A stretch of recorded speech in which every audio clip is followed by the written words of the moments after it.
Hey guys, welcome back to our channel mister ENT।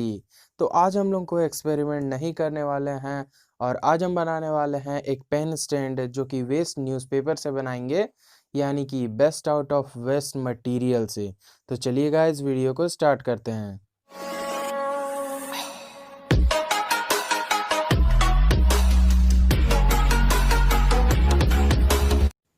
तो guys, हमें ज़रूरत पड़ेगी कुछ न्यूज़पेपर के पीसेस की, जो कि इस शेप में होंगे। आप अपने टाइप के इसमें कार्डबोर्ड ले सकते हैं। मैंने थोड़े पतले टाइप वाले कार्डबोर्ड को यूज़ किया है।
तो गाइज़, हमारा पेन स्टैंड अब बन के तैयार है।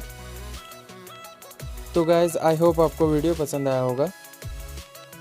वीडियो पसंद आया हो तो वीडियो को लाइक करें और हमारे चैनल को भी सब्सक्राइब करें और बेल आइकन को प्रेस करके ऑल सेलेक्ट ज़रूर कर लें।